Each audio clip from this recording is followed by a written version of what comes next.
श्री शिवाय नमस्तुभ्यम। दोस्तों, शिवरात्रि हिंदू धर्म का एक बहुत बड़ा पर्व है। हर महीने कृष्ण पक्ष की चतुर्दशी को शिवरात्रि आती है, लेकिन फाल्गुन मास के कृष्ण पक्ष की शिवरात्रि का विशेष महत्व है। इस शिवरात्रि को महाशिवरात्रि कहते हैं। माना जाता है कि इस दिन भगवान शिव का प्रागट्य हुआ था। ऐसा भी कहा जाता है कि इसी दिन शिवजी का विवाह माता पार्वती से हुआ था। इसीलिए महाशिवरात्रि के दिन की उपासना विशेष महत्व रखती है। शिवरात्रि का अर्थ शिव की रात। महाशिवरात्रि के दिन भक्त जप तप और व्रत रखते हैं तथा रात्रि जागरण का विशेष महत्व रहता है।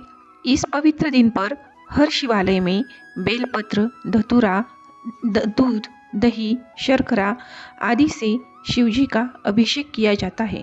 शिवरात्रि का व्रत करने वाले साधक को मोक्ष की प्राप्ति होती है।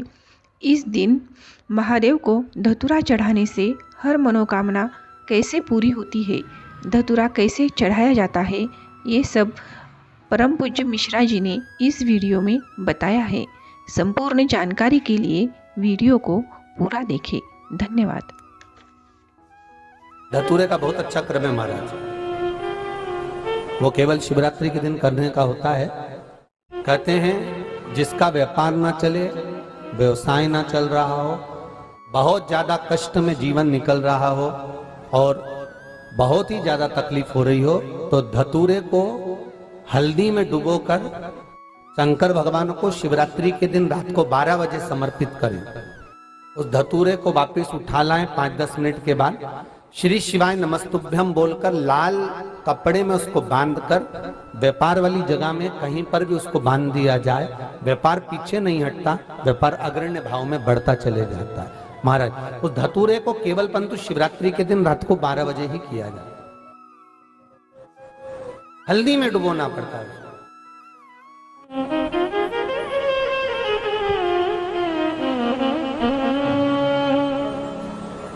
यही प्रमाण एक क्रम में और है महाराज जी। लिंग पुराण कहती है, मान लो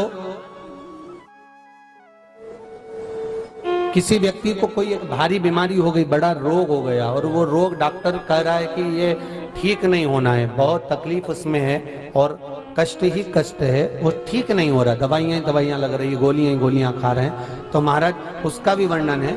7 धतूरे। कितने धतूरे लेना है? 7 धतूरे। कोई सी भी शिवरात्रि से मतलब महीने में एक बार शिवरात्रि आती है, प्रत्येक महीने आती है।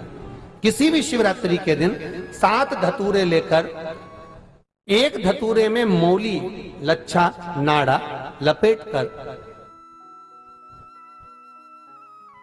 चंद्रमौली भगवान का स्मरण कर उस मौली को लपेटकर 6 धतूरे में हल्दी लगाकर शंकर भगवान की जो जलाधारी है, जलाधारी में आपको पहले भी वर्णन किया है, शंकर भगवान का ये शिवलिंग है, ये जलाधारी है, ये भगवान का जल निकलने का स्रोत, चरणारविंद का भाव। शिवलिंग जहां रखा हुआ है, ये पार्वती जी का हस्त कमल, जो ये गोल भाग है, ये पार्वती का हस्त कमल जहां शिवलिंग रखा है। जहां से जल नीचे गिरता है उसके सीधे भाग में श्री गणेश जी महाराज का स्थान है, उसके उल्टे भाग में श्री कार्तिकेय जी का स्थान है। जलाधारी के सामने एक मोटी सी लाइन होती है, कहीं सांप बना होता है, कहीं स्थान बना होता है। जो मोटी सी लाइन है, ये शंकर भगवान की सबसे छोटी लड़की अशोक सुंदरी का स्थान है। जलाधारी के ऊपर जो 3 टेकी लगी है, ये भृगु ऋषि का, भृंगी गण का स्थान है। इसके ऊपर जो कलश है, कलश में जो पानी भरा जाता है, वो पानी जो बूंद बूंद नीचे गिरता है, ये शंकर भगवान की 5 लड़कियों का स्थान है। जया, विषहरा, सामरीबारी, धोतली और देव, ये 5 लड़कियों का स्थान है। शंकर भगवान का संपूर्ण परिवार शिवलिंग के सामने से, जहां से जल चालू होता है गिरने के लिए नीचे की ओर जब जल जाता है, उस स्थान पर भगवान शंकर के सारे गणों का स्थान है। फिर जब जल बहकर सामने की ओर जाता है, जितनी दूर तक जल जाता है उतनी दूर तक भगवान शंकर के उस जल भाग को ग्रहण करने के लिए 33 कोटि देवताओं का स्थान है। इसलिए उस जल को हम लांघते नहीं है, क्योंकि वहां 33 कोटि देवता विराजमान रहते हैं महाराज।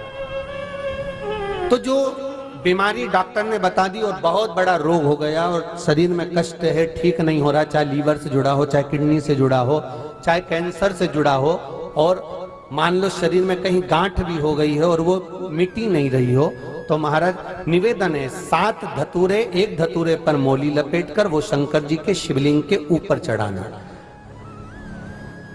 6 धतूरे, उसमें से एक धतूरा भगवान श्री गणेश जी का स्थान, दूसरा धतूरा श्री कार्तिकेय जी का स्थान, तीसरा धतूरा अशोक सुंदरी का स्थान।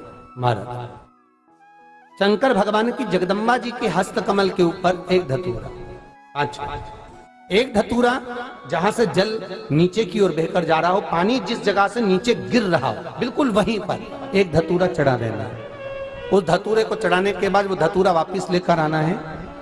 अवधूतेश्वर महादेव का नाम लेकर या चंपेश्वर महादेव का नाम लेकर उस धतूरे को, जो बीमार व्यक्ति है उसका स्पर्श कराकर बेलपत्री के पेड़ के नीचे पटकवा देना है महाराज। धीरे धीरे रोग में आराम मिलना प्रारंभ हो जाता है, औषधियां धीरे धीरे समाप्त हो जाती हैं और व्यक्ति स्वस्थ हो जाता है। ये केवल शिवरात्रि के दिन ही होता। 12 महीने शिवरात्रि आती है, आप किसी भी शिवरात्रि को कर सकते हो, किसी भी शिवरात्रि।